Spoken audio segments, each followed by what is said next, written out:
오늘의 사연 시작합니다. 안녕하세요. 저는 40대 여자입니다. 결혼하고 첫째 아이 초등학교 들어갈 무렵 아이들 케어를 하느라 일을 그만두고 전업주부 생활을 하고 있었어요. 남편은 바쁘고 지방에서 일을 하느라 주말부부로 지내고 있습니다. 맨날 애들 보내놓고 애엄마들 모여서 카페 가서 브런치 먹고 수다 떠는 일상을 보내고 있다가 요즘 살도 좀 찐 것 같고 새로운 걸 해보고 싶은 생각에 알아보다가 배드민턴 동호회가 있다는 걸 보고 들어가자 생각을 했습니다. 오전 오후 타임으로 나누어서 진행되더라고요. 다행히 오전 타임으로 해보면 되겠다고 생각을 했습니다. 등록하고 처음으로 갔어요. 뭔가 새로운 걸 하는 게 오랜만이라 굉장히 설레었습니다. 긴장도 됐어요. 운동복도 구매하고 배드민턴도 준비하고 열심히 해야겠다는 생각으로 갔습니다. 갔더니 오전 시간인데도 사람이 은근 있었어요. 저까지 남자 5명, 여자 6명 정도 되더라고요. 뭔가 주장이라고 해야 되나? 무튼 한 남자가 사람들을 모아서 인사를 시켜줬습니다. 간단하게 서로 자기소개를 하고 제가 처음 하는 거라 아까 사람들 모아서 소개시켜준 남자가 저를 옆에 세워서 알려주더라고요. 처음부터 어색하지 않게 말도 계속 걸어주고 자세도 하나하나 봐주고 고마웠습니다. 다음에는 같이 플레이도 해보자고 하더라고요. 계속 치다 보면 금방 늘을 거라면서요. 오랜만에 하는 운동이라 그런지 재미있었어요. 그런데 한쪽에 서로 밀착해서 스킨십하며 배드민턴 치는 사람들이 있길래 물어봤어요. 어머, 저기는 부부이신가 봐요. 너무 좋네요, 부부끼리 취미활동도 같이 하고. 아, 아니에요. 그냥 여기서 만난 회원님들이세요. 그래요? 저는 너무 친해 보이시길래 부부인 줄 알았어요. 실수할 뻔했네요. 그냥 여기서 각자 남자친구, 여자친구 만드는 거죠. 서로의 세컨이랄까? 다들 색다른 걸 원하고 그러잖아요. 운동하러 오는 사람들도 있긴 하지만 대부분 사람 만나서 한눈만 러 오는 사람들이 많아요. 특히 오후 타임에는 사람도 더 많아서 재미있고 술 먹으러도 자주 가서 볼거리도 더 많이 생기거든요. 관심 있으면 오후에도 한번 나오세요. 아, 그렇군요. 저는 애들이 있어서 오후에는 시간 내기가 좀 힘들어서 다음에 시간 될 때 한번 오후 타임도 나와봐야겠네요. 현주 씨도 꼭 나오세요. 오후 타임 재미있어요. 첫날 배드민턴 동호회를 마치고 다들 점심을 먹으러 가더라고요. 저는 다음에 함께 한다고 얘기하고 집으로 왔습니다. 이런 모임에서 불륜이 많다고 얘기는 들었는데 산악회나 이런 모임에서 그러는 줄 알았지 배드민턴 모임에서 불륜이 많을 거라고는 생각도 못했어요. 세컨을 만드는 모임이라니 충격이었다가도 굉장히 궁금해지기도 했습니다. 남편하고는 주말 부부라 저도 굉장히 외로웠거든요. 그마저도 바쁘면 안 올라올 때도 있어요. 그래도 애들 생각해서 오려고 노력하기는 하지만 그게 마음대로 되나요? 일이 바쁘면 어쩔 수 없는 거죠. 왠지 배드민턴 동호회 나가는 게 재미있어질 것 같아 기대가 됐습니다. 주로 월, 수, 금 동호회 활동을 했어요. 이번에 갔을 때는 회원들이랑 같이 점심을 먹으러 갔습니다. 닭볶음탕을 먹으러 갔는데 대낮부터 술을 마시더라고요. 벌써부터 술 드셔도 돼요? 술 먹고 즐기는데 밤낮이 따로 있나요? 일찍 먹고 술 깨야 집안일도 하고 그러는 거죠. 같이 밥을 먹으면서 이야기를 나누는데 다들 정말 커플같이 행동을 하더라고요. 자기 하면서 음식도 입에 넣어주고 괜히 어깨에 기대면서 스킨십도 하고 팔뚝도 주물럭거리고 나 불륜이요 하는 것도 아니고 너무 좀 그렇더라고요. 그래도 맨날 떠들던 동네 엄마들이 아니라 새로운 사람들이랑 얘기하면서 맛있는 것도 먹고 술도 마시니 재미있었습니다. 현주씨, 우리 다음 주 수요일에 모임 회식 있는데 시간 되면 나와요. 회원님 중에 식당 하시는 분이 있어서 거기서 날 잡고 회식하거든요. 게임도 하고 재밌으니까 한번 오세요. 그래요? 애들 맡기고 갈 수 있으면 갈게요. 다시 술잔을 기울이면서 얘기를 하고 술을 마셨습니다. 벌써 시간이 이렇게 됐네. 우리 먼저 갈게요. 다음 주에 봐요. 한 커플이 한참 먹다가 먼저 자리를 뜨더라고요. 오늘도 가네, 오늘도 가. 두 분은 같이 어디 가시는 거예요? 모텔이요. 각자 가정으로 돌아가기 전에 빨리 신나게 즐기고 다시 가정으로 컴백하는 거죠. 와, 정말 대낮부터 대단들 하시네요. 그래도 저분들은 배드민턴 열심히 치시잖아요. 저희 모임 규칙이 못해도 일주일에 한 번은 꼭 얼굴 도장은 찍어야 되거든요. 정말 출석만 하고 바로 짝지어서 나가는 사람들도 많아요. 원래 배드민턴 동호회가 다 이런 건가요? 정말 운동을 목적으로 하는 동호회가 더 많죠. 여기는 운동 목적 반, 다른 목적 반, 반반인 것 같아요. 집으로 돌아와서 동생한테 전화를 했어요. 다음 주 수요일에 애들 좀 봐달라고 부탁을 했습니다. 기다리던 수요일이 되었고 동생은 조카랑 같이 저희 집으로 왔어요. 저는 맛있는 거 시켜 먹으라고 카드를 주고 나왔습니다. 회식 장소로 가니 생각했던 것보다 사람들이 많이 있었어요. 현주씨, 여기요. 안녕하세요. 어떻게 나오셨네요? 네, 다행히 동생이 와서 애들 봐줘서요. 근데 생각보다 사람들이 많네요. 이렇게 하는 회식은 한 달에 한 번 있거든요. 인사해요. 여기는 오후 회원님들이에요. 안녕하세요. 네, 반갑습니다. 준호 씨가 주변에 앉은 사람들한테 인사를 시켜줘서 서로 인사하고 고기랑 술을 마셨어요. 한참 고기 먹고 술을 먹으면서 분위기가 무르익을 쯤 게임을 시작했습니다. 자, 오늘의 1등 상품은 모텔 이용권 5장입니다. 참여하실 커플들은 나와주세요. 현주씨, 우리 해볼래요? 네? 저 게임 같은 거 잘 못하는데. 괜찮아요. 재미로 하는 거죠 뭐. 자, 5커플 나오셨네요. 오늘 게임은 앞에 있는 신문지 보이시죠? 신문지 안에 두 분 발이 다 들어가야 됩니다. 단계가 올라갈수록 신문지는 반으로 한 번씩 접어주시면 되고요. 면적이 작아질수록 남자 회원님들이 여자 회원님들을 들어 올리거나 해서 발이 안 닿게 해주시면 됩니다. 가장 오래 버티는 팀이 승리하시는 거예요. 어떡해요. 저 무거운데. 괜찮아요. 걱정 마요. 자, 다들 올라가 주세요. 회원들의 환호소리와 함께 게임은 시작되었습니다.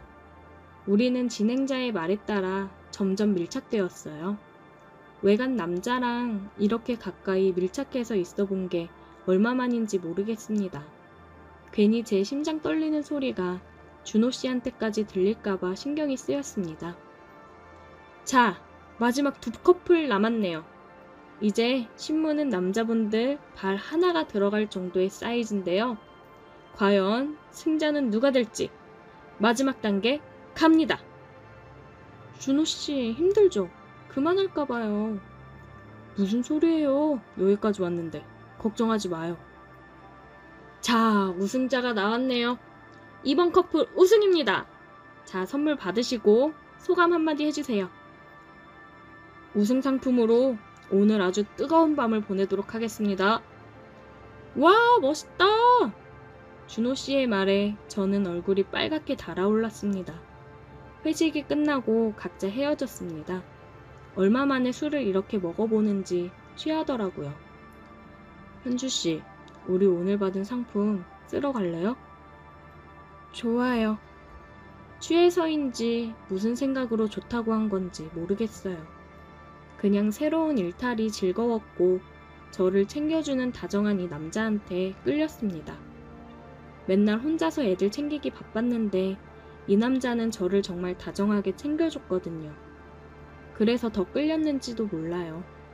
이 순간에는 누구 아내, 엄마가 아니라 한 여자로 남자랑 연애를 하는 듯한 기분이 들었습니다. 우리는 이용권을 사용하러 모텔로 향했어요. 막상 모텔에 들어서니 너무 떨리기도 하고 내가 이래도 맞는 건가 싶었습니다. 준호 씨는 제게 키스를 하기 위해 다가왔고 저는 고개를 살짝 돌려 피했어요. 잠깐만요. 미안해요. 이건 아닌 것 같아요. 현주 씨, 아무 생각하지 말고 그냥 지금 우리만 생각해요.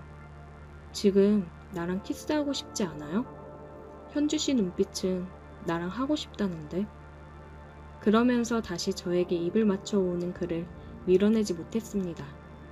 그의 말대로 저는 그의 입술을 원했고 그와 하기를 원했으니까요.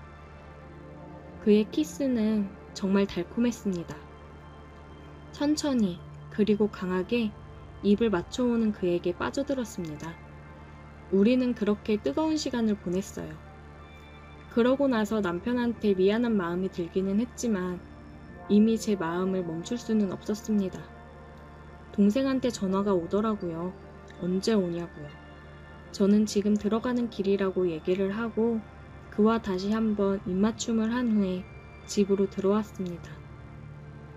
동생은 술도 잘 안 먹는 제가 술을 먹고 들어오니 무슨 힘든 일 있냐고 묻더라고요.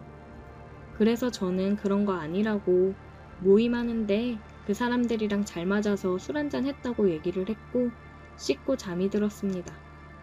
준호 씨와 저는 상품으로 받은 모텔 이용권을 다 사용했어요. 하나하나 사용할수록 우리 사이는 더 가깝고 진해졌습니다. 동네 엄마들도 요즘 제가 변한 게 느껴졌는지 어디 좋은 데 다니냐고 하더라고요. 그래서 저는 그냥 운동하는 중이라고 둘러댔습니다.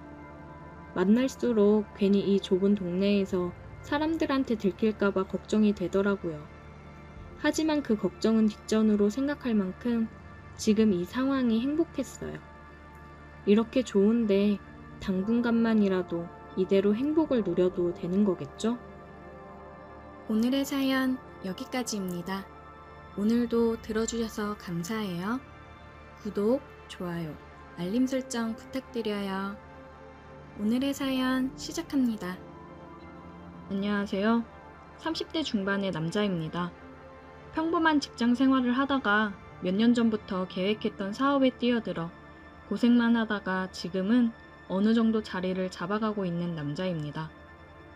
결혼해서 아들 하나 낳고 아주 평범하게 잘 살고 있던 제가 어느 누구에게도 당당하게 말하지 못할 고민이 생겨버렸습니다. 저는 어린 시절 시골 동네에서 자랐습니다. 그래서 정말 어릴 적부터 함께 자라온 친구들이 있어요. 유치원부터 초, 중, 고를 같이 나오다 보니 정말 제 인생에서도 뗄래야 뗄 수 없는 그런 소중한 친구들입니다. 그 중에서도 저랑 가장 친한 친구 녀석이 있는데 같이 인서울을 하면서 대학에 가서도 그 친구랑은 월세를 아끼고자 함께 살았습니다. 친구한테는 밑으로 여동생이 둘이나 있는데 둘째는 1살 차이, 막내는 2살 차이가 납니다. 그 동생들도 어릴 적부터 함께 보고 자라온 정말 제 여동생 같은 아이들이었어요. 가끔씩 저희 어머니랑 친구 어머니가 싸주는 반찬들을 챙겨 놀러 오고는 했습니다. 놀러와서 정말 그 좁은 원룸에서 하루 자고 가거나 그랬어요. 그 정도로 가족이라 생각하고 편한 사이였습니다. 그래서 동생들한테는 정말 이성으로 느끼는 감정이 하나도 없었어요. 근데 애들도 하나 둘 나이를 먹으면서 굉장히 성숙해지고 많이 예뻐지더라고요. 그래도 정말 코 올리기 시절부터 보고 함께했던 친동생 같은 아이들이었기 때문에 애들이 대학생이 되어서도 딱히 여자로 느껴지거나 그러진 않았습니다. 저는 대학 시절 소개팅에 나가서 만난 여자친구가 있었기 때문에 다른 여자에게 눈을 돌릴 틈이 없이 여자친구랑 열렬히 사랑을 나누고 있었거든요. 그런데 그런 여자친구와도 제가 군대에 입대를 하면서 매번 편지를 써주고 전화통화를 하던 여친은 편지도 뜸해지고 연락도 받지 않더니 결국 제대할 쯤 이별 통보를 하는 편지를 하나 보냈더라고요. 정말 너무하다 싶었습니다. 얼마 남지 않은 제대인데 조금만 더 기다려주지 하는 생각이 들었고 저는 너무 힘들었습니다. 군대 생활만으로도 힘든데 그나마 여자친구를 보고 버티며 군대 생활을 할 수 있었는데 뭔가 일방적인 이별 통보를 받으니 내가 정말 못나고 루저가 된 것 같아서 마음이 힘들더라고요. 그래서 저는 제대하고도 많이 힘들어 했는데 전 여자친구의 소식을 듣고 더 우울하고 힘들어지더라고요. 제가 군대 가고 얼마 안 돼서 다른 남자 만나서 연애를 했었더라고요. 한참 양다리를 걸치다가 결국 그 남자를 선택한 거였습니다. 그 사실을 알고 나니 너무 힘들어서 매일 술을 마시며 보냈습니다. 그때 저를 위로해주던 게 친구의 첫째 여동생이었습니다. 친구 여동생들도 다들 서울에서 대학 생활을 했기 때문에 첫째 여동생 먼저 서울에 방을 구해 살고 다음 해에 둘째 동생도 대학에 합격하면서 둘이 같이 지내고 있었어요. 저는 여전히 친구놈이랑 같이 지내고 있었습니다. 첫째 여동생은 저랑 같은 대학에 다니면서 종종 만나서 학식도 같이 먹고 술도 마시고 하다 보니까 많이 가까워졌고 제가 한참 여자친구랑 헤어지고 힘들어할 때 옆에서 저를 많이 위로해주고 챙겨줬어요. 그때 그러더라고요. 어렸을 때부터 저를 좋아했다고 합니다. 제가 마냥 자기를 너무 어린 동생으로만 봐서 속상했었는데 지금 오빠 옆에서 힘이 되어주는 여자는 본인인데 이제 자기 좀 봐주면 안 되냐고 하더라고요. 그날의 분위기도 좋았고 마냥 어리게만 봤던 동생이 어느새 정말 성숙하고 이쁜 성인이 되어서 저에게 이렇게 마음을 표시하니까 저도 모르게 훅 제 마음에 들어왔습니다. 그렇게 우리는 사귀게 되었습니다. 이 사실을 친구 녀석에게 어떻게 이야기를 해야 되나 고민을 많이 했지만 빨리 얘기를 하는 게 맞는 것 같아서 술 한잔 하자고 한 뒤 술을 마시며 얘기를 하니까 생각 외로 축하를 해줬습니다. 잘 됐네. 내 동생 울리지 마라. 걔 옛날부터 너 좋아하는 거 알고 있었어. 그리고 너만한 남자 없는 거 내가 아는데 뭐. 잘해줘라 진짜. 축하해줘서 고맙다. 내가 진짜 잘할게. 우리는 3년의 연애 끝에 제가 취업을 하자마자 결혼을 했습니다. 고향 친구들부터 어른들까지 모두의 축하를 받으며 우리는 행복한 결혼식을 했습니다. 그만큼 행복한 결혼 생활을 했어요. 결혼 생활을 하던 중 친구는 지방으로 발령이 나서 내려갔고 처제는 계속 서울에서 일을 하고 있었기 때문에 친구를 제외하고 셋은 자주 만나고 처제는 저희 집에 와서 저녁을 함께 먹고 그랬습니다. 와이프가 육아를 하느라 힘들어하니까 처제가 집에 자주 놀러와서 애도 봐주고 많이 도와줬어요. 그리고 처제는 집에서 프리랜서로 일을 하는데 작업하는데 지금 지내고 있는 집이 별로라며 계약 기간이 끝나가니까 집을 알아보고 이사를 한다고 하더라고요. 근데 짐을 빼고 집을 알아보고 들어가는 동안 일정이 안 맞아서 잠시 저희 집에서 지낸다고 했습니다. 뭐 지금도 같이 사는 거나 마찬가지로 매일 집에 오니 크게 달라질 건 없을 것 같았어요. 처제는 집에 와서 식사며 육아며 많은 도움을 줬습니다. 와이프도 많이 힘들어 했었는데 처제가 와서 지내면서 평소보다 도움을 많이 주니 굉장히 좋아하더라고요. 저도 아내가 좋아하니 처제한테 고마웠습니다. 그런데 지내다 보니 뭔가 처제가 제 아내가 된 것처럼 점점 행동을 하더라고요. 처제는 막 신혼생활을 시작한 사람처럼 행동하며 좋아했습니다. 처제는 아내한테 자유시간 좀 갖고 밖에 나가서 친구도 만나고 재미있게 놀다 오라고 하더라고요. 자기가 형부 저녁이랑 애기 다 케어하겠다면서요. 아내는 오랜만에 자유시간에 오늘은 진짜 실컷 놀고 늦게 올 거라고 신이 나서 나갔습니다. 저녁 식사를 하고 처제는 애기를 재우러 들어갔다가 나왔어요. 형부, 우리도 술 한잔 할까? 술? 그래, 좋지. 한참을 술을 마시고 있었는데 처제가 갑자기 눈물을 흘리더라고요. 처제, 울어? 형부, 그거 알아? 나도 형부 옛날부터 좋아한 거. 아니 잠깐, 처제 그게 무슨 소리야? 내가 조금만 더 빨리 형부한테 고백했으면 우리 관계가 달라졌을까? 요즘 이렇게 여기 와서 지내면서 알콩달콩 행복한 언니랑 형부 보니까 저 자리가 내 자리였을 수도 있는데 나도 저렇게 행복한 가정을 꾸릴 수 있었을 텐데 싶더라. 너 많이 취했다. 들어가자. 언니가 형부 만나서 너무 좋다고 행복하다고 할 때마다 나는 너무 힘들었어. 형부랑 사랑 나눌 때도 속궁합도 너무 잘 맞는다고 자랑하듯이 얘기하는데 나도 형부한테 안기고 싶더라. 한 번만 나도 좀 봐주면 안 돼? 나도 좀 안아주라. 효진아, 우리 이러지 말자. 너 말대로 나 효선이랑 잘 지내고 있는 거 알잖아. 그리고 너 이러면 나 효석이 얼굴 못 본다 진짜. 오늘 얘기는 못 들은 걸로 할게. 형부가 오늘 나 안 안아주면 지금 나가서 아무 남자하고나 할 거야. 나 진짜 막 살 거야. 너 그딴 소리 할래? 왜 네 인생을 망치려 들어? 그니까 한 번만 안아줘. 그럼 나도 진짜 깨끗하게 형부 잊을게. 한 번이면 되잖아. 해줄 수 있잖아. 정말 어리광을 부리듯 말을 하며 오는데 이걸 어찌 해야 되나 싶었습니다. 제가 많이 아끼는 동생인데 그냥 애교 많은 아이라 저한테 하는 행동도 그냥 오빠로서 저를 대하는 줄 알았는데 다른 마음이 있을 줄은 몰랐습니다. 차마 이렇게 슬프게 우는 처제를 외면할 수 없어 저는 처제를 안고 말았습니다. 처제에게 키스를 하며 얘기했어요. 효진아, 정말 한 번만이야. 너는 정말 아름답고 멋진 애야. 널 사랑해주는 정말 좋은 사람 만나 행복하게 살 수 있어. 제 말이 끝나자마자 처제는 저에게 키스를 해왔고 처제의 방으로 저를 끌고 들어갔습니다. 그렇게 우리는 그날 해서는 안 될 행동을 하고야 말았습니다.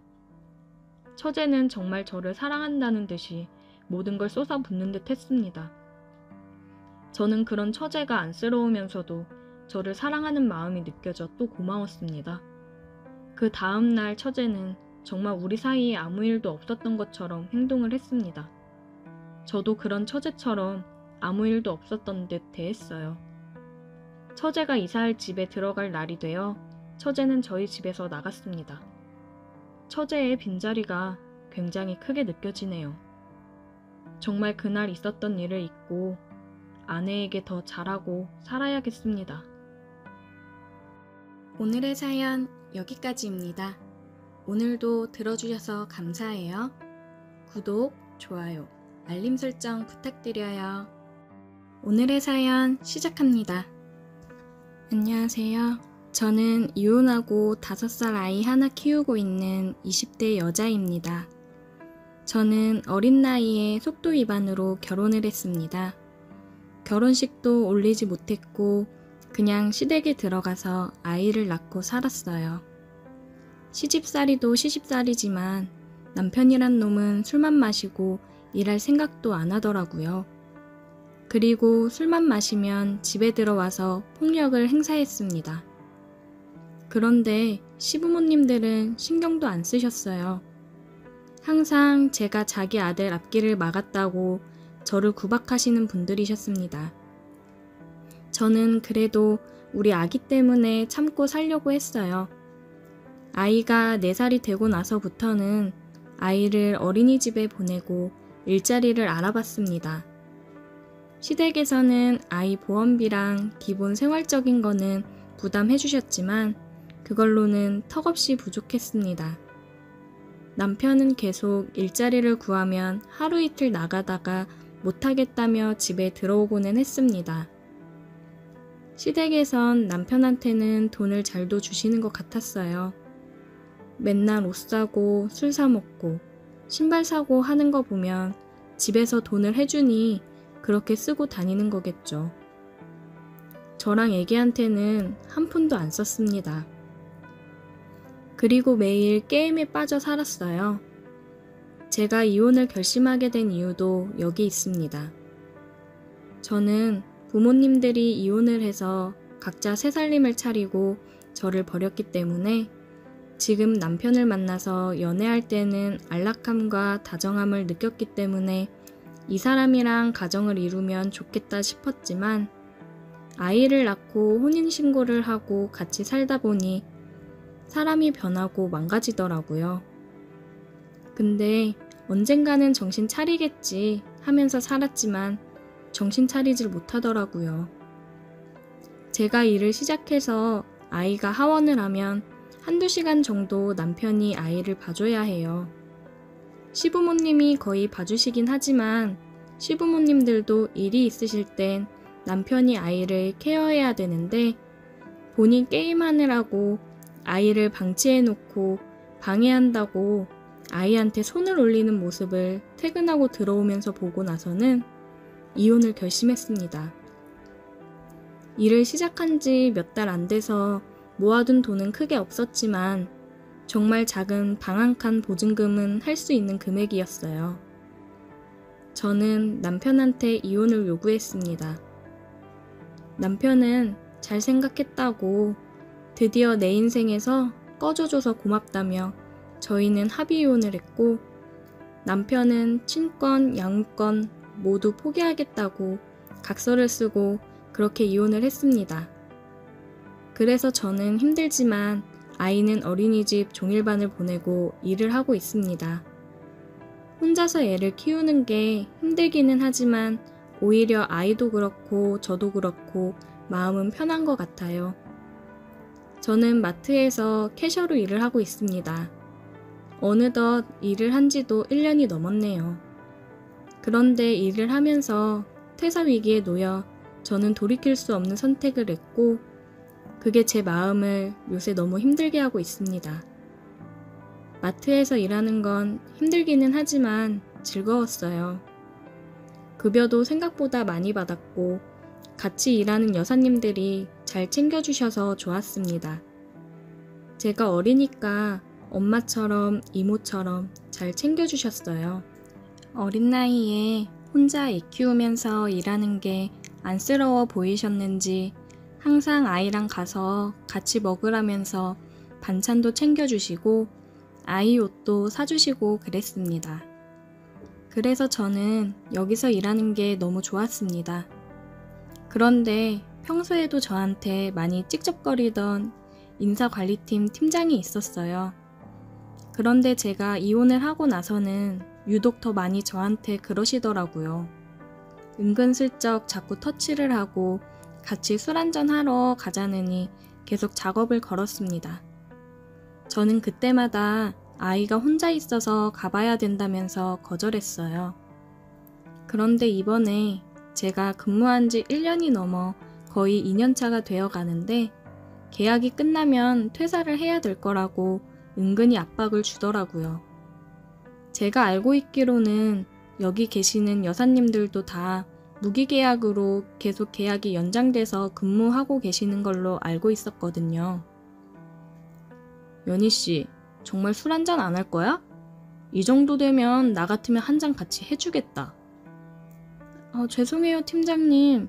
아이가 아직 어려서 집에 혼자 있어서 그래요. 아니, 연희씨, 나는 연희씨한테 도움이 되려고 그러는 거야. 연희씨 이제 2년 다 돼가지? 계약 곧 끝나는 거 알지 않아? 그럼 나한테 이렇게 해서 좋을 거 없을 텐데. 네? 저 계속 계약 연장해서 근무하는 걸로 알고 있는데 아닌가요? 그건 나한테 권한이 있는 거 몰라? 내가 인사관리 팀장이잖아. 다 내 손 안에 있는 거야. 연희씨가 나한테 좀 잘해야 내가 연희씨 계속 근무할 수 있게 힘쓰지. 애도 어리다며. 계속 일해야 될 거 아니야, 연희씨. 여기가 다른 데보다 급여도 센 거 알잖아. 그럼요, 알죠. 정말 감사한 마음으로 다니고 있어요, 팀장님. 그럼 그 감사한 마음을 어떻게 좀 표현해야 되지 않겠어? 같이 술 한 잔도 못 마셔주겠다고 하면서 어떻게 감사한 마음을 받으라는 거야. 저는 속으로는 지가 사장도 아닌데 내가 왜 지한테 감사함을 표시해야 되냐고 생각했지만 어쩔 수 없는 을의 위치였기 때문에 저는 숙일 수밖에 없었습니다. 제가 여사님들이 홍삼 액기스 진짜 좋은 거 있다고 얘기하는 거 들었는데 팀장님, 홍삼 하나 제가 사드릴게요. 저 잘 좀 봐주세요. 연희씨, 젊은 사람이 왜 이렇게 눈치가 없어? 내가 홍삼 이런 거 받으려고 연희씨한테 이러는 것 같아? 남자가 여자한테 술 좀 같이 마시자고 하는 게 뭐겠어? 그리고 연희씨, 내가 맨날 연희씨한테 마음 표현하는 거 알면서 지금 모르는 척 하는 거 아니야? 아니, 같은 돌싱끼리 좀 맘맞춰 지내보자는 건데 왜 이렇게 못 알아들어? 네? 그게 무슨... 연희씨도 이혼한 지 그래도 꽤 돼서 많이 외로울 거 아니야. 나는 연희씨보다 더 먼저 이혼한 거 알지? 그럼 얼마나 더 외롭겠어. 서로 외로운 마음 감싸 안아주고 잘 지내보자는 거지. 저는 아무 말도 할 수가 없었습니다. 대머리 돌싱 아저씨와 잘 지내고 싶은 마음이 추호도 없었으니까요. 생각해보고 할 말 있으면 연락해, 연희씨. 알겠지? 시간 많이 안 준다. 나 그렇게 마음 넓은 사람 아니에요. 그렇게 팀장은 협박 아닌 협박을 했고 점점 더 압박을 주었어요. 여사님들이 휴게 공간에서 쉬면서 얘기를 하더라고요. 아니, 얘기 들었어? 이번에 3년차 미만부터는 재계약 안 하고 잘릴 수도 있다던데? 설마 갑자기 그러는 게 어딨어. 인사관리팀장이 그렇게 얘기했다는 것 같은데 나도 잘 모르지 뭐. 아니, 그게 마음대로 그래도 되는 거야? 여태 계속 계약 연장하면서 잘 지냈는데 갑자기 뭔 일이래? 나도 모르지 뭐. 그런 거에 대해서 우리가 뭘 아나? 회사에서 알아서 하겠거니 하고 다니고 있었는데 이게 뭔 일인지 참. 설마 진짜 자르지는 않겠지? 다들 혼란스러워하면서 얘기를 나누시더라고요. 저는 음흉한 팀장 얼굴이 생각나면서 이 사람이 바라던 게 이런 거였구나 싶었습니다. 저는 일을 절대 그만둘 수 없으니 굴복하고 팀장한테 문자를 남겼습니다. 팀장님, 저 계속 회사 다닐 수 있게 해주세요. 그래, 연희씨, 잘 생각했어. 이따가 5시에 검수장 쪽 창고로 와. 5시쯤 돼서 저는 팀장이 말한 창고로 갔어요. 저희는 5시쯤부터 식사를 돌기 때문에 검수장 쪽 창고는 사람이 잘 안 다니는 시간대이기도 했고 물건이 들어오는 시간이 아니어서 사람이 지나다니지 않았습니다. 연희씨 왔어? 잘 생각했어. 애 잘 키워야지. 어디 가서 이만한 돈 받으면서 일할 거야. 여기는 다들 연희씨 사정 생각해서 가끔씩 갑자기 반차 쓰고 빠지고 해도 다 이해해 주잖아. 네, 잘 알죠. 감사하게 생각하고 있어요. 그래, 연희씨. 우리 앞으로 잘 지내보자고. 응? 외로운 사람들끼리 서로 잘 지내면 얼마나 좋아. 팀장은 먼저 아래로 가서 제가 해주기를 원했습니다. 저는 팀장이 원하는 대로 해줬어요. 그래, 좋아, 연희씨. 이제 내가 할게. 저는 그렇게 뒤돌아서 팀장이 움직이는 대로 있었습니다. 연희씨, 오늘 너무 좋았다. 다음에 또 알지? 우리 앞으로 잘해보자고. 팀장은 먼저 나갔고 저는 그 자리에 주저앉아 눈물을 흘렸습니다. 일이 끝나고 어린이집에 가서 아이를 데리고 집으로 왔는데 그래, 내가 잘 버티고 버텨야 우리 아들 잘 키우지 하며 다시 마음을 다잡았습니다. 팀장은 그렇게 몇 번씩 저를 창고로 불러들였고 저는 가서 팀장이 원하는 대로 했습니다. 소문이 떠돌던 재계약 관련해서는 언제 그런 얘기가 있었냐는 듯 잠잠해졌어요. 저도 물론 아직까지도 회사를 잘 다니고 있습니다. 가끔씩 내가 이렇게까지 해서 이곳을 다니는 게 맞나 싶다가도 부모한테도 버림받고 어린 나이에 사고쳐서 이혼해 혼자 아이를 키우는 내가 다른 곳에 취업을 할 수 있을까? 아이는 정말 갑작스레 아픈 날이 많은데 그럴 때마다 내 편히 봐주고 대신 근무 서주는 이렇게 좋은 여사님들을 또 만날 수 있을까 싶은 마음에 계속해서 눈물을 참고 이악 물고 버티고 있습니다. 이렇게 버티고 버티다 보면 끝이 보이겠죠? 오늘의 사연 여기까지입니다. 오늘도 들어주셔서 감사해요. 구독, 좋아요, 알림 설정 부탁드려요. 오늘의 사연 시작합니다. 저는 술을 좋아하는 20대의 평범한 남자입니다. 못생기지도 잘생기지도 않은 그냥 평범한 남자입니다. 저는 얼마 전부터 고민이 생겼습니다. 바에서 만난 그녀가 결혼을 하자며 계속 조르는 것입니다. 어떻게 해야 할지 모르겠네요. 그런데 알고 보니 사실은 얼마 전 친구와 저는 1차를 거하게 마시고 2차로 자주 가던 바에 들러 한 잔 더 하고 집에 갈 생각이었습니다. 그날은 사람도 별로 없고 노래도 너네들 술 먹어라, 내가 분위기 맞출게, 이런 느낌이었습니다. 저희는 늘 먹던 거로 주문하자고 얘기를 나누고 있었습니다. 그런데 못 보던 직원분이 주문을 받으러 온 것입니다. 저희는 자연스럽게 새로 오셨나 봐요? 라는 질문으로 말을 이어갔고 새로 온 지 한 달 정도 됐다고 얘기했습니다. 이런저런 시시콜콜한 얘기로 대화를 이어갔고 우리 둘은 술이 너무 돼서 이제 집에 가려고 계산을 했습니다. 계산을 하고 엘리베이터를 기다리고 있는데 아까 바에 새로운 여자 직원분이 나오는 겁니다. 편하게 그녀라고 하겠습니다. 잠시 동안 정적이 흘렀고 분위기가 좀 그랬는지 그녀가 먼저 말을 걸었습니다. 이제 집에 가시나 봐요? 저희 둘은 네 라고 대답했고 물어보지도 않았는데 자기는 퇴근하는 길이라고 했습니다. 그녀가 갑자기 하는 말이 배고프면 뭐라도 같이 먹고 갈래요? 라고 했고 친구놈은 이게 뭔 행제냐라는 눈빛으로 나를 쳐다보고는 잘 됐네요. 저도 술만 먹어서 그런지 속이 좀 그랬는데 라며 뭐 좀 먹고 가자고 했습니다. 그렇게 셋이서 해장국집에 갔고 술국에 소주 하나를 시켜놓고 먹었습니다. 친구놈과 저는 정신 차리고 먹으려고 술을 반잔씩만 먹었고 그녀는 아주 대차게 먹었습니다. 술을 따라주기 바쁘게 없어지더라고요.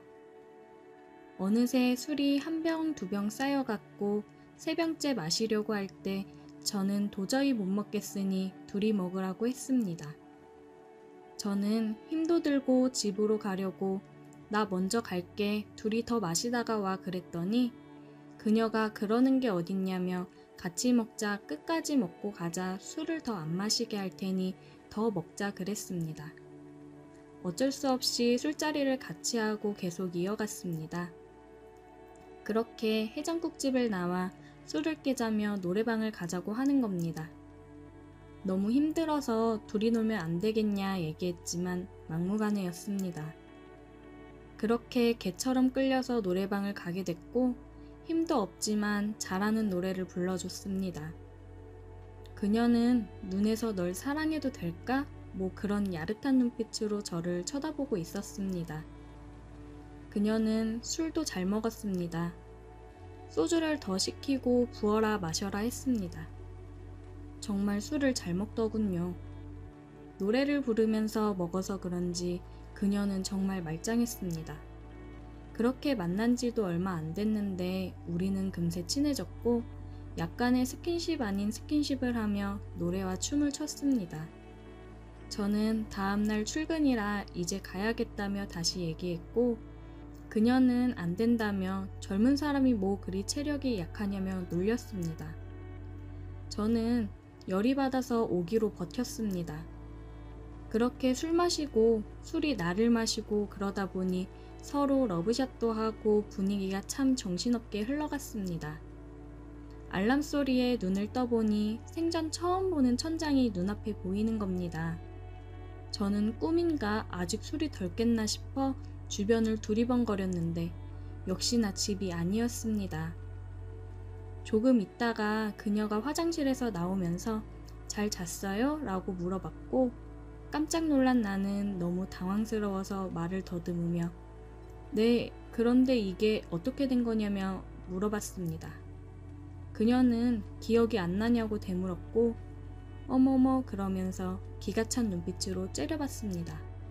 어제 그렇게 사랑한다고 계속 그래서 데리고 와서 사랑까지 나눴는데 어떻게 그럴 수 있냐고 뭐라고 하는 겁니다. 저는 그랬냐고 미안하다고 그녀가 하는 말이 어제 잘해줬으니까 참는다고 했고 자기랑 궁합이 잘 맞으니 계속 만나보자고 한눈 팔면 죽는다고 저한테 경고까지 했습니다. 저는 이게 뭔가 싶었고 혹시 꽃뱀인가 싶기도 했는데 꽃뱀이면 신고를 했을 거고 여러 가지 생각이 오갔습니다. 아무튼 그렇게 우리는 계속해서 만났고 사랑은 더 깊어갔습니다. 그녀의 몸매와 머릿결, 머리 스타일 등등 직업 빼고 다 마음에 들었으니까요. 우리는 그렇게 반년 정도를 만났고 그녀는 더 만나볼 필요 없으니 결혼하자고 당차게 얘기했습니다. 저는 바에서 일하는 여자랑 결혼해도 될까 고민이 생겼고 조금 더 만나보고 결정하자고 말을 돌렸습니다. 저희는 밤낮 없이 시간이 될 때마다 사랑을 즐겼고 너무 잘 맞는다는 생각에 저도 직업이고 뭐고 결혼해서 애 낳고 잘 살아야겠다 생각했습니다.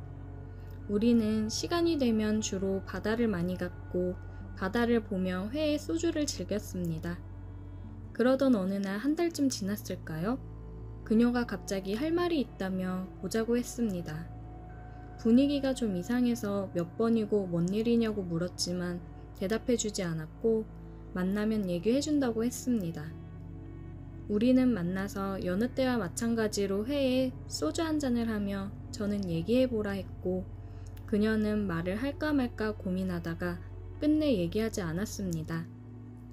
도대체 뭐냐고 물었지만 피식 웃으며 대답을 피했습니다.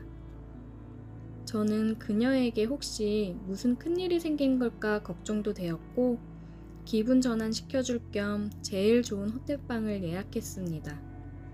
맨 꼭대기층에 밤하늘에 별도 보이고 조그만 풀장도 있는 호텔방이었습니다. 우리는 별을 보며 사랑을 나눴고 잠이 들었습니다. 다음날 그녀는 저녁에 다시 보자고 했습니다. 뭔가 좀 느낌이 쎄했지만 어제 시간도 잘 보냈고 사랑하는 것도 다시 확인하고 해서 별 생각 없이 나갔습니다. 우리는 카페에서 만나서 저는 제가 좋아하는 헤이즐넛 커피를 시키고 그녀는 캐러멜 마키아토를 시켰습니다. 어제 즐거웠니? 뭐가 맛있니? 늘상 하는 얘기를 하다가 그녀가 사실 할 얘기가 있다며 말을 시작했습니다.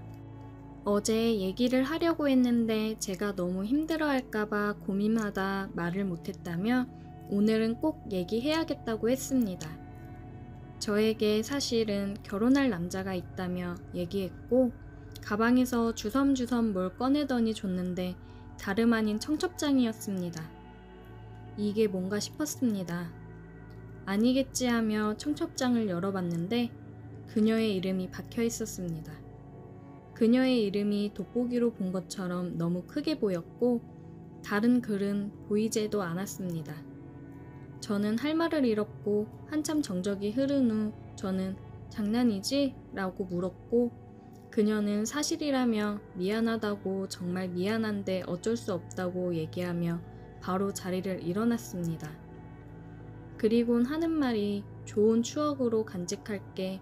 우리 다시는 연락하지 말자. 부탁할게. 라는 말을 남기고 가버렸습니다. 정말 망치로 맞은 느낌이 이런 걸까? 라는 생각이 들더군요. 저는 속상한 마음에 그녀가 다니던 바에 찾아갔고 그때 그 친구와 같이 한잔했습니다.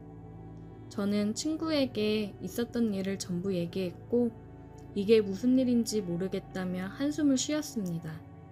그런데 바에서 일하는 여자분이 와서 하는 말이 이걸 말을 해야 하나 말아야 하나 하면서 고민하더니 그냥 얘기 안 하는 게 낫겠다고 하더라고요. 저는 궁금해서 말을 끝까지 하라며 화를 냈고 결국 그 바에서 일하는 분이 얘기를 해줬습니다.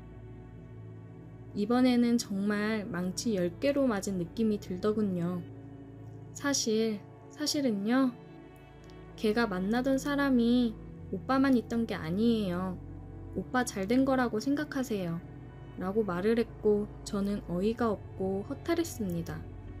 그렇게 자주 만나고 사랑을 했는데 그녀에게 다른 사람이 있었다니. 그래서 저는 내가 세컨이었던 거냐고 물었습니다. 그러니 그 여직원이 하는 말이 아니라고 세컨 근처도 못 간다고 했습니다. 세상에, 저는 정말 어이가 없었습니다. 그분이 하는 말이 정확히 몇 번째인지는 모르겠지만 걔가 동시에 만나는 남자가 한 5명은 됐었다고 하더라고요. 저는 그 5명 중 1명일 뿐이었던 겁니다. 저는 정말 사랑했는데 결혼까지 고민했는데 세상에 어떻게 이런 일이 제게 벌어질 수가 있을까요? 그리고 어떻게 5명을 만났는지 어이가 없으면서 대단하네요. 그런데 더 어이없는 건 저를 더 비참하게 만든 며칠 후 그녀의 프로필 사진이었습니다. 그녀의 프로필 사진에 결혼할 남자인지 모르겠지만 몇 억 되는 람기니 앞에서 함께 찍은 사진이 올라왔더라고요. 저는 그녀를 사랑했지만 그녀는 아니었던 것 같습니다. 그냥 수많은 남자 중 하나였겠죠. 그녀에게 화를 한번 못 내보고 비참하게 저는 그녀를 잊어야겠습니다. 살다 보니 참 이런 일도 다 겪어보네요. 그렇게 남자가 많았으면서 결혼하자고 왜 떼를 쓰고 닥달을 했는지 이해가 되질 않네요.